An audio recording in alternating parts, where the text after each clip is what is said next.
ഈ പഞ്ചായത്തുകൾ അമരമ്പലം, എടക്കര, കരുളായി, പോത്തുകല്ല് പഞ്ചായത്തുകൾ, അസ്ലം, ഈ അമരമ്പലത്തും കരുളായിലുമൊക്കെ പോളിംഗ് ശതമാനത്തിൽ നേരിയ വർധനവാണ് ഉണ്ടായിരിക്കുന്നത്.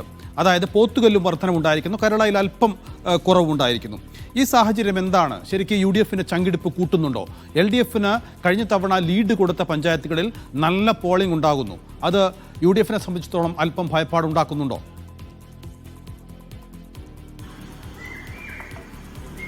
LDF ലീഡ് ചെയ്ത മാത്രമല്ല, ഏതോ തരത്തിൽ ചെറിയൊരു അടിയൊഴുക്ക് കോൺഗ്രസ് പ്രതീക്ഷിക്കുന്ന ഒരു സ്ഥലം കൂടിയാണ് അമരമ്പലം.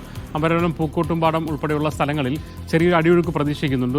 കഴിഞ്ഞ തവണ 1500 വോട്ട് ഭൂരിപക്ഷം LDF ആണെങ്കിൽ ഇത്തവണ 500 വോട്ടിൻ്റെ ഭൂരിപക്ഷമെങ്കിലും UDF നേടുമെന്നാണ് അവിടെ കണക്ക്. അതേസമയം അങ്ങനെ കഴിഞ്ഞില്ലെങ്കിൽ പോലും സമാസമം എന്ന രീതിയിൽ പോകാൻ കഴിയും എന്നാണ് UDF ക്യാമ്പ് പറയുന്നത്. എന്ന് പറഞ്ഞാൽ അവിടെ അക്കാര്യത്തിൽ അവിടെ ലീഡ് നേടുന്ന കാര്യത്തിൽ UDFന് അത്ര ഉറപ്പില്ല. മാത്രമല്ല ചെറിയൊരു അണ്ടർ കറണ്ട്, ചെറിയൊരു അടിയൊഴുക്ക് ഉണ്ടാകാനുള്ള സാധ്യത പ്രതീക്ഷിക്കുന്ന സ്ഥലം കൂടി അമരമ്പലം. അതുകൊണ്ട് തന്നെ അമരമ്പലം എന്ന് പറയുന്നത് UDFനെ സംബന്ധിച്ചോളം വളരെ നിർണായകമായ ഒരു പഞ്ചായത്താണ്. മറ്റൊന്ന് എടക്കര ഒരു കംഫർട്ടബിളായ ഒരു മെജോറിറ്റി, 1000 വോട്ടിലധികം മെജോറിറ്റി ഉണ്ടാകുന്ന ഒരു കരുതുന്നു, വലിയ തട്ടുകേട് ഉണ്ടാവുന്ന കരുതുന്ന പഞ്ചായത്തല്ല. പോത്തുകൽ എന്ന് പറയുന്നത് സ്വരാജിൻ്റെ നാടാണ്. അതോടൊപ്പം തന്നെ DCC പ്രസിഡന്റ് VS ജോയിയുടെ നാട് കൂടിയാണ്.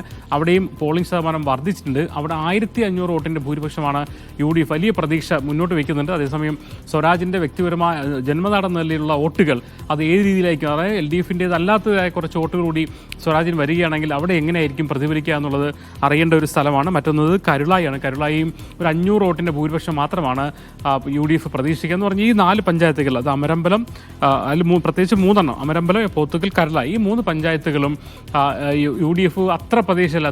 സമാസമം എത്തുകയോ അല്ലെങ്കിൽ 500 വോട്ടിൻ്റെ മാത്രം ഭൂരിപക്ഷം എത്താനോ കഴിയുന്ന പ്രതീക്ഷിക്കുന്ന മണ്ഡലങ്ങൾ മാത്രമാണ്. പോത്തുകല്ലിൽ ഒരു അമിത പ്രതീക്ഷ അവർ വെക്കുന്നുണ്ട്. അതേസമയം M സ്വരാജിൻ്റെ നാടുകൂട് എന്ന അർത്ഥത്തിൽ എത്രത്തോളം ആ ഒരു പ്രതീക്ഷ മുന്നോട്ട് വയ്ക്കാൻ കഴിയും എന്നറിയില്ല. എന്തായാലും ആ ഒരു നേരത്തെ നമ്മൾ വഴിക്കടവ് അല്ലെങ്കിൽ മൂത്തേടം, ചുങ്കത്തറ, നിലമ്പൂർ പറഞ്ഞതുപോലെ അല്ല UDFനെ സംബന്ധിച്ചോളം ഈ 4 പഞ്ചായത്തുകൾ.